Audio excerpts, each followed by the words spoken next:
Katanya guru saya Al-Mafulah Yenawi Abdul Jalil, kalau kita punya hajat, ingin hajatnya terkabul, baca 7 surat.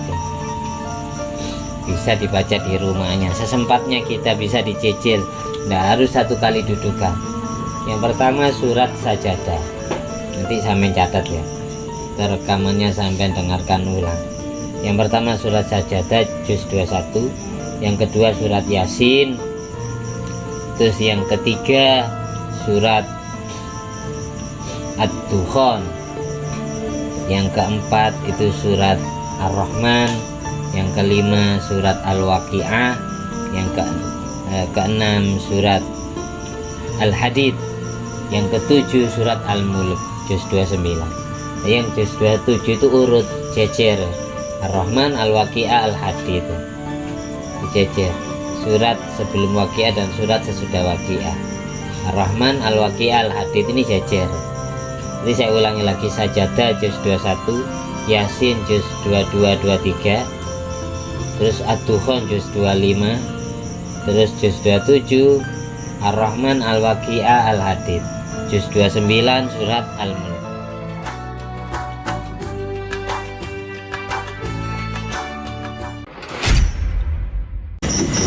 Assalamualaikum warahmatullahi wabarakatuh. Alhamdulillahirabbil alamin alladzi bi ni'mati tatimmu sholihat wa bi dzikri sulahai tatanazzalu rahmat wal barakat wa salatu wassalam ala sayyidi sadat sayyidina maulana Muhammadin qutbil qadat wa ala alihi wa ashabi al-anjumiz zahirat. Amma ba'du.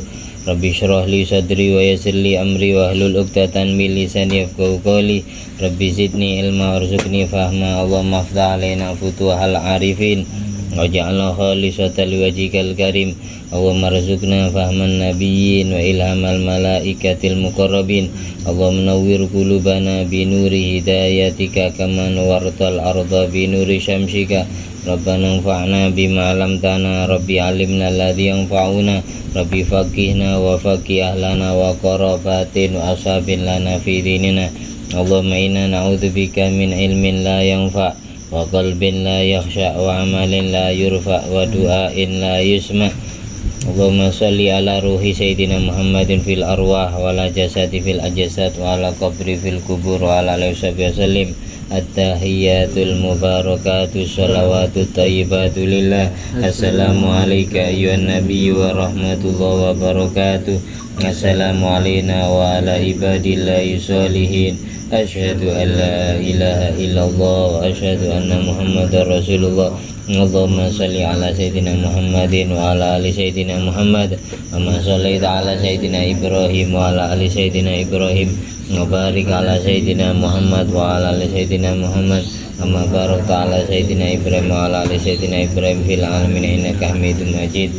Bismillahirrahmanirrahim. Qala ba'dul arifin, sebagian orang yang ma'rifat billah, orang yang kenal Allah, orang yang hatinya penuh dengan cahaya nur ma'rifat, lama waqafa ala rohabiyah, ketika beliau sedang membaca, ketika sampai membaca kitab rohabiyah. Rohabiyah itu al-jauharatul mahbiyah fi ulumil faraidil kasbiyah, kitab jauharatul mahbiyah, mutiara yang terpendam, fi ulumil faraid al-kasbiyah, yang menerangkan tentang ilmu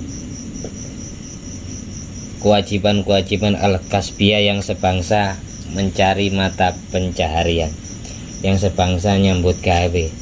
Ketika beliau membaca kitab ini, beliau langsung mendoakan pengarang kitabnya, askanallahu nadhimaha al-ghurafal aliyata, semoga Allah menempatkan pengarang kitab ini di kamar yang tinggi, maksudnya di surganya Allah yang paling istimewa.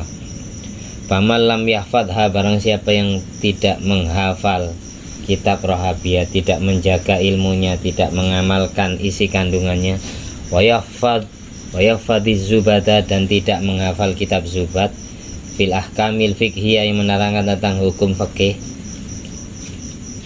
hukum wudu, hukum sholat, hukum puasa, hukum zakat, hukum haji, umroh, dan seterusnya rukun Islam. Jadi kalau rukun Islam itu namanya ilmu fikih. Kalau rukun iman itu namanya ilmu tauhid, ilmu ideologi, ilmu tasawuf. Wal mulha fil ahkamil arabiyah, dan tidak mau membaca kitab mulha yang menerangkan tentang i'rab, hukum gramatika Arab. Orang yang tidak mau ngaji ilmu bab fikih, bab tasawuf, dan bab nahwu sharaf, bahwa baqaratun, diibaratkan seperti sapi, au suwaihatun, atau diibaratkan domba kecil, au tawinatun, atau diibaratkan seperti hewan yang melahirkan anak kembar. Maksudnya balir raqib wati'atun, dia gampang dinaiki oleh orang yang menaikinya. Sofir alasmi, orang yang tidak berilmu, kuningkan namanya. Wa'udhu ayatan mansiyah, ulangi dia, ajari ayat-ayat Quran yang sudah terlupakan. Libu'dihi anil ulumil marwiyah, karena dia menjauh untuk mempelajari dan mengamalkan ilmu yang diriwayatkan langsung dari Nabi Muhammad SAW. Jadi kenapa kok orang yang tidak mau ngaji, orang yang tidak ngerti ilmu diibaratkan seperti binatang? Di sini bakoro ini sapi betina, kalau saurun sapi jantan, sapi perempuan atau domba kecil atau hewan yang melahirkan anak kembar. Jadi dia berat, lemah, gampang dinaiki oleh orang yang menaikinya. Orang yang tidak berilmu gampang diganggu setan, karena setan itu, ini perumpamaan semua, setan itu menaiki tubuh manusia. Mimbaini aidi wa min khalfi ma'an aimani ma'an syama'ilihim. Setan itu mengganggu manusia dari segala macam penjuru, dari arah depan, gagal diganggu lewat belakang, dibisiki dari belakang, gagal dibisiki dari kanan, dari kiri. Seperti itulah setan, mengikuti alur atau aliran darah manusia mulai ujung rambut sampai kaki. Dia akan menunggangi manusia. Orang yang tidak berilmu gampang ditunggangi oleh setan. Makanya di Al-Quran itu, wa may ya'shu an dzikrir rahman nuqayyid lahu syaitanan fahuwa lahu qarin.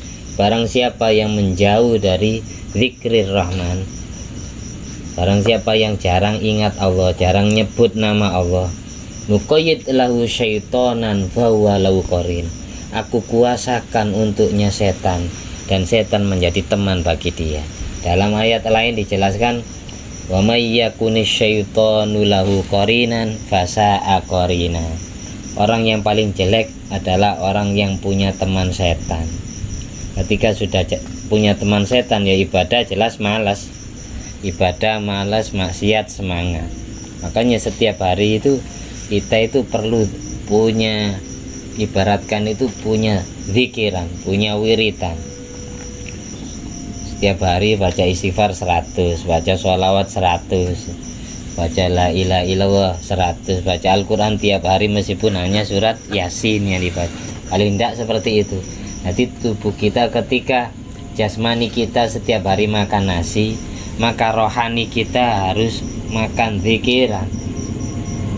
Harus ada asupan yang masuk, ada protein sholawat, protein istighfar, protein Al-Quran, kalau diibaratkan, biar punya gizi. Qala Habib Ahmad bin Hasan al-Attas nafa'allahu bihi, alaikum bi risalatil Habib Ahmad bin Zain al-Habsi wal mutasawwiril latif akri'ut talabata fiha. Teruslah mempelajari kitab risalah karya Habib Ahmad bin Zain al-Habsi dan kitab Mukhtasar Latif. Bacakan santri tentang dua ilmu itu. Lianna salaf dhaminu bil futuh liman qara'ahuma, karena ulama kuno menganggap kitab ini kalau dibaca mengandung futuh, mengandung cahayanya hati, cahaya ma'rifatillah. Langsung kita singkat bab Sa'ban ya, halaman 445, zikru Sa'ban wa nisfu minhu, karena ini sudah hampir malam nisfu Sa'ban. Kurang berapa hari malam nisfu Sa'ban? Malam Jumat pas ya? Malam Jumat, Kemis malam Jumat ya, nisfu Sa'ban. Zakara Ibnu Abi Shaif al-Yamani, Imam Ibnu Abi Shaif al-Yamani menerangkan, annahu kila, dikatakan, inna syahra sya'ban syahrus sholati ala nabi sallallahu alaihi wasallam. Sesungguhnya bulan Sya'ban, kalau orang Jawa bilang bulan ruah, bulan Sya'ban itu bulannya baca sholawat kepada Nabi Muhammad sallallahu alaihi wasallam. Bulan Sya'ban itu bulannya baca sholawat. Beda dengan Rajab. Kalau Rajab bulannya baca istighfar, jaluk sepuro. Sya'ban itu bulannya baca sholawat. Ramadan bulannya baca Al-Quran. Bukan berarti ketika bulan Sya'ban kita tidak baca Quran, baca istighfar. Tapi yang paling diprioritaskan ya sholawat kepada Nabi Muhammad. Kenapa bulan Sya'ban dikatakan bulannya baca sholawat untuk Nabi Muhammad? Karena ayat innallaha wa malaikatahu yusholluna 'alan nabi ya ayyuhalladzina amanu shollu 'alaihi wa sallimu taslima. Karena ayat yang menjelaskan bahwa Allah dan semua malaikatnya baca sholawat untuk Nabi Muhammad. Wahai orang yang beriman, bersolawatlah kalian dan ucapkanlah salam untuk Nabi Muhammad SAW. Doakan nabimu agar mendapatkan tambahan rahmat takdim, kasih sayang Allah dan penghormatan dari Allah dan keselamatan dari Allah. Ayat ini surat Al-Ahzab ayat 56 ini turun nazalat fihi, turun pas bulan Sya'ban. Katanya Syed Muhammad bin Ali bin Abbas al-Maliki dalam kitabnya Madza fi Sya'ban. Jadi perintah baca sholawat kepada Nabi Muhammad itu turunnya pas bulan ruah, bulan Sya'ban. Oleh karena itu bulan Sya'ban menjadi bulan membaca sholawat untuk Nabi Muhammad SAW. Seperti itu.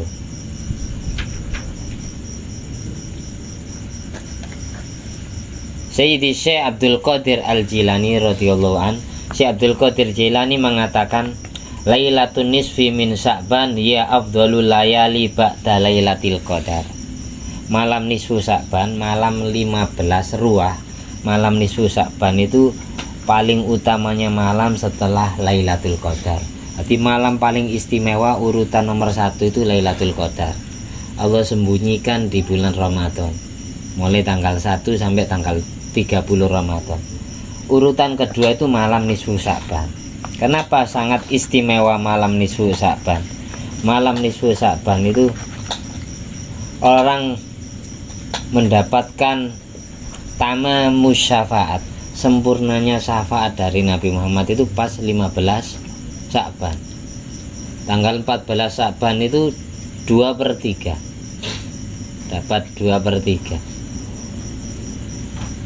23 itu tanggal 13 Sya'ban.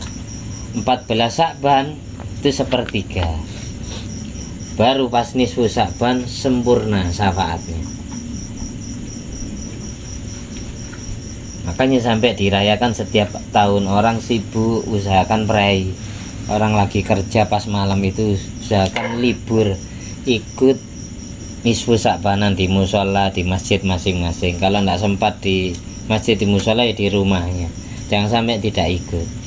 Karena ibaratkan orang rapotan itu, orang ujian, anak ujian rapotan itu pas nisfu Sya'ban.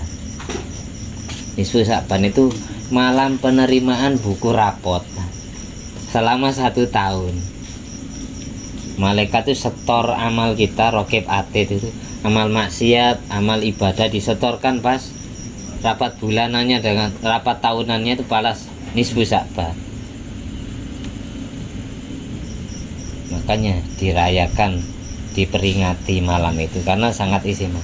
Kalau yang mingguan setiap malam Kamis rokib atid itu setor rapot ke Allah. Allah mengaturkan ke Rasulullah, ini ibadahnya umatmu, ini umatmu lagi maksiat, catatannya sekian. Ini setiap hari Kamis. Makanya hari Kamis sunat dipuasai karena laporan mingguan. Kalau nisfu Sya'ban itu laporan tahunan. Jadi biar nilai rapot kita yang merah itu dapat nilai indeks, sholatnya dapat nilai 50. Gara-gara ikut nisfu Sya'ban akhirnya 60, nak merah. Itu maksudnya adanya acara nisfu Sya'ban itu biar rapot kita, nilai rapot kita tidak ada yang merah. Karena Sayyidina Ali bin Abi Thalib karramallahu wajhah, Sayyidina Ali bin Abi Thalib menantu Rasulullah SAW, suami dari Siti Fatimah Zahra, beliau yufarrihu nafsahu lil ibadah, memfokuskan dirinya untuk ibadah kepada Allah fi arba'i layalin minasana. Selama 1 tahun beliau istimewakan 4 malam. Sayyidina Ali 4 malam selama 1 tahun ini beliau fokus untuk ibadah. Malam apa saja? Yang pertama awwalu lailatin min Rajab, malam tanggal 1 Rajab. Mandi ini itu malam 1 Rajab. Makanya Sayyidina Ali fokus ibadah pas malam tanggal 1 Rajab. Sudah lewat. Terus yang kedua dan yang ketiga Lailatul Aidaini, malam lebaran Idul Fitri dan malam lebaran Idul Adha. Ini mandi donga, mustajab doa di malam itu. Jadi selama 1 tahun ada 5 malam yang istimewa. Yang pertama malam tanggal 1 Rajab, yang kedua malam Idul Fitri, yang ketiga malam Idul Adha. Terus yang keempat Lailatul Nisfi min Sya'ban, malam nisfu Sya'ban. Yang kelima itu Lailatul Qadar. Ini dirahasiakan, tidak ketemu tanggalnya. Karena Lailatul Qadar itu kadang malam tanggal 1, kadang pas likurannya, pas 10 hari terakhir dari bulan Ramadan itu. Tapi yang sering itu, kadang Allah mentakdir Lailatul Qadar turun malam 1 Ramadan. Orang lagi malas-malasnya tarawih, malas-malasnya tahajud, tadarus, diturunkan. Yang sering turunnya Lailatul Qadar itu pas waktu sahur. Orang sibuk makan ya, sibuk sahur, Lailatul Qadarnya turun. Nggak sempat sholat ya. Kalau Lailatul Qadar itu mandi. Nisfu Sya'ban pun kita mandi. Jadi sebelum kita berangkat ke musola, ke masjid, kita mandi tobat dulu seluruh tubuh. Jadi adzan maghrib itu kita sudah siap-siap mandi tobat. Setelah mandi tobat berangkat ke musola. Terus sebelum adzan maghrib itu sudah siap mandi tobat. Biar bersih kotoran dosa kita mulai 1 tahun Allah lebur. Makanya Sayyidina Ali fokus ibadah di 4 malam itu. Malam 1 Rajab, malam Idul Fitri, malam Idul Adha, malam nisfu Sya'ban, dan terakhir malam Lailatul Qadar di bulan Ramadan. Yang terakhir Dzakar Subuki, Imam Taqiyuddin As-Subuki mengatakan rahimahullah ta'ala, anna lailatan nisfi min Sya'ban tukaffiru dzunuba sanatin. Sesungguhnya malam nisfu Sya'ban dapat melebur dosa kita selama 1 tahun. Mulai dari malam nisfu Sya'ban ini sampai malam nisfu Sya'ban di tahun berikutnya, 1 tahun. Nah, rapotan, namanya rapotan. Walailatul Jum'at tukaffiru dzunubal usbu. Kalau kita ibadah di malam Jumat itu bisa melebur dosa kita selama 7 hari. Dari malam Jumat ibadah sampai ketemu malam Jumat lagi. Walailatul Qadar tukaffiru dzunubal umri. Kalau malam Lailatul Qadar yang ada di bulan Ramadan, 1 malamnya dapat melebur dosa seumur hidup. Itu bedanya. Jadi paling tinggi derajatnya itu malam Lailatul Qadar. Maka Lailatul Qadri khairun min alfi syahr. Malam Lailatul Qadar itu lebih utama daripada ibadah di 1000 bulan. 1000 bulan itu berapa tahun? Coba dihitung. 1 tahun 12 bulan. Kalau 1000 bulan, ayo pakai kalkulator. Kan Lailatul Qadar, orang ibadah 1 malam di Lailatul Qadar itu lebih utama daripada ibadah di 1000 bulan yang tidak ada Lailatul Qadarnya. Kalau 1 bulan 1 tahun 12 bulan, kalau 1000 bulan berarti berapa tahun? 120 tahun. Ayo dihitung. Ayo kalkulator. Kan 1 tahun 12 bulan. Kalau 1000 bulan berapa tahun berarti? Ayo 1000 bulan 83 tahun. Genapnya 84 tahun. 83 tahun lebih 4 bulan.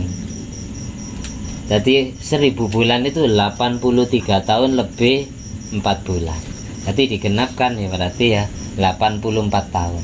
orang yang setiap tahunnya, setiap Ramadannya dapat Lailatul Qadar sama seperti nambah umur 84 tahun. Karena apa? Lailatul Qadar khusus umat Nabi Muhammad SAW. Kenapa kok hanya umat Nabi Muhammad yang Allah kasih Lailatul Qadar? Karena umatnya Nabi Muhammad umurnya pendek-pendek. Nabi kita Muhammad aja umurnya 63 tahun. Umatnya Kanjeng Nabi itu paling tidak baina sitin wa sabain, antara swidak sampai 70, antara 60 sampai 70. Umumnya gitu, jarang lebih dari 70 tahun orang hidup di dunia. Nabi Ibrahim aja umurnya 175 tahun. Nabi Ishak itu umurnya 180 tahun. Nabi Yakub itu umurnya 147. Nabi Yusuf 120 tahun. Manusia pertama Nabi Adam itu hampir 1000 tahun, itu 950 tahun. Umurnya Nabi Adam itu 950 tahun, manusia pertama.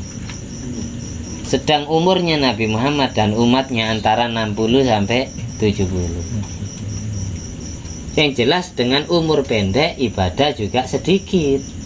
Kalau umat-umat Nabi terdahulu umurnya panjang-panjang, ada yang 1000, ada yang 500 tahun, ada yang 700 tahun. Wajar nggak dikasih Lailatul Qadar. Nabi Muhammad itu ingin minta keadilan Allah. Ya Allah, masa umurnya umat saya pendek, tidak kau istimewakan. Akhirnya Allah kasih Lailatul Qadar. Itulah orang umat Nabi Muhammad yang setiap tahunnya dapat Lailatul Qadar sama seperti dapat bonusan umur 84 tahun. Karena satu malam ibadah itu sama kayak ibadat 84 tahun. Satu malam ibadah di Lailatul Qadar itu lebih utama daripada ibadah di 1000 bulan yang tidak ada Lailatul Qadarnya. Lebih utama dari ibadat 84 tahun yang tidak ada Lailatul Qadar. Makanya khusus umat Nabi Muhammad yang dikasih Lailatul Qadar, karena umurnya pendek-pendek. Seperti itu hikmahnya. Mudah-mudahan bermanfaat. Dan mudah-mudahan kita setiap Jumat Allah lebur dosa kita. Jadi setiap Jumat itu sunat baca surat Kahfi, sunat baca surat Ad-Dukhan. Bukan hanya Yasin. Kalau Yasin ya setiap hari baca Yasin. Saya setiap hari itu baca Yasin, pagi sama maghrib. Orang yang bacanya pagi Allah jaga sampai malam. Orang yang baca Yasinnya itu habis maghrib atau habis isya dijaga sampai pagi. Tiap hari baca Yasin, tiap hari baca surat Waqiah. Kalau Waqiah itu biar rizkinya ditanggung di hari itu. Kalau surat Tabarok itu biar Allah amankan dari siksa kubur. Malaikat Mungkar Nakir besok sungkan, tidak berani nanyain kita. Itu orang yang baca surat Tabarok setiap malam. Tabarok. Dan lagian hasilnya Tabarok itu untuk kewibawaan, disenangi banyak orang, itu surat Tabarok. Kewibawaan. Makanya dalam doa surat Tabarok itu ada doa wabil mulki maliknil quluba bi asriha. Dengan barokahnya surat Al-Mulk, kuasakan semua hatinya makhlukmu kepadaku, biar jadi orang yang banyak penggemarnya, disenangi banyak orang. Itu surat Tabarok. Kalau surat Waqiah biar Allah mudahkan, Allah tanggung rizkinya dia. Meskipun tidak niat untuk itu, dengan baca setiap malam atau setiap sore Allah tanggung rizkinya. Di hari dia baca surat Waqiah tok, untuk selanjutnya ya tidak ditanggung. Kalau ingin ditanggung setiap hari ya baca surat Waqiah. Katanya guru saya Al-Mafullah Yenawi Abdul Jalil, kalau kita punya hajat, ingin hajatnya terkabul, baca 7 surat ya.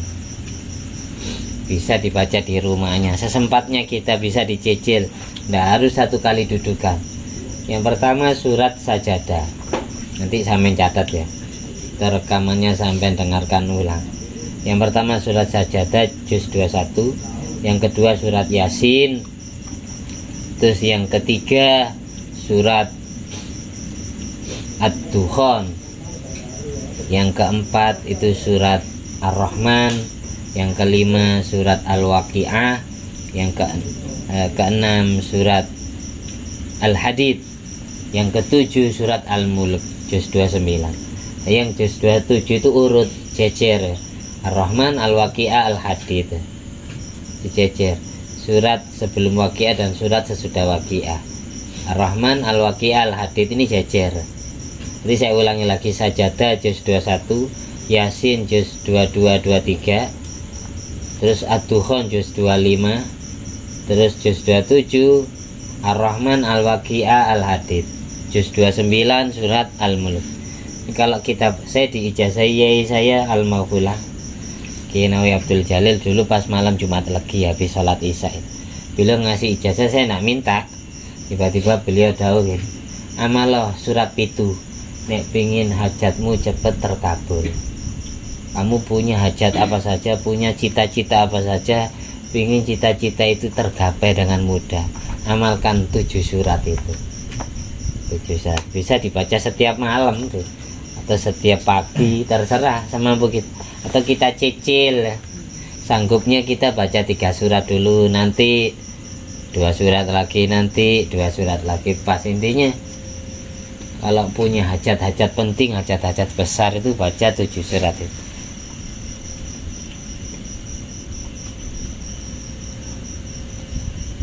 Malam Jumat Legi tok sampean sanggupnya enggak apa-apa, atau dibaca setiap malam Jumat tok enggak apa-apa.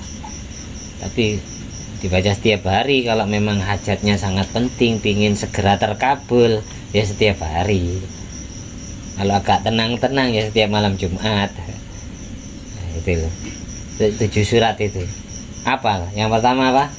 Sebelum saya tutup, As-Sajadah. Yang kedua, Yasin. Yang ketiga, Ad-Dukhan. Yang kelima, yang keempat, Ar-Rahman. Yang kelima, Al-Waqi'ah. Yang keenam, Al-Hadid. Terus yang ketujuh terakhir, Al-Mulk juz 29 surat Tabarak. Tuh pas nisfu Sa'ban nanti ya, nisfu Sa'ban biasanya baca Yasin toh habis maghrib itu. Nanti habis sisanya sampean nambah 6 surat ya. 6 surat. Setiap hari selagi bulan Sa'ban bulan habis ya, kita baca sholawat. Kalau saya baca 1000 tiap hari sholawat itu. Butuh kita pembelaan dari Nabi, biar Nabi besok bela kita tidak kerepotan. Ada modalnya. Orang ini ahli baca sholawat kepadaku, ya kasihan ini, dia ampuni dosanya, angkat derajatnya. Kalau ingin dapat Lailatul Qadar, kayak pesan guru saya itu, setiap hari di malam Ramadan itu atau di paginya Ramadan itu sedekah makanan dan uang semampunya. Setiap hari malam Ramadan itu sedekah. Kalau orang sering nolong orang lain, insya Allah dapat Lailatul Qadar. Dia sengaja mendapatkan maupun tidak, tiba-tiba Allah beri kemudahan dapat. Setiap hari tidak cukup hanya tarawih tadarus toh, tidak cukup, harus sering nolong orang. Pas bulan Ramadan mungkin sering ngasih buka puasa, atau sering ngasih makanan sahur dan seterusnya. Kemudian bermanfaat. Amin. Al-Fatihah. Bismillahirrahmanirrahim. Alhamdulillahirabbil alamin arrahmanir rahim maliki yaumiddin. Iyyaka na'budu wa iyyaka nasta'in ihdinas siratal mustaqim siratal ladzina an'amta 'alaihim ghairil maghdubi 'alaihim waladdallin. Amin. Allahumma shalli ala sayyidina Muhammad wa ala ali sayyidina Muhammad. Alhamdulillah alladzi at'amani hadzal ilma wa razaqani min ghairi haulin minni wala quwwatin.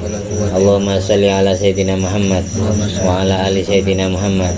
Bi fadli subhana rabbika rabbil izzati amma yasifun wa salamun alal mursalin walhamdulillahi rabbil alamin. Bi fadli subhanakallahumma wa bihamdika asyhadu an la ilaha illa anta astaghfiruka wa atubu ilaik. Wassalamualaikum warahmatullahi wabarakatuh.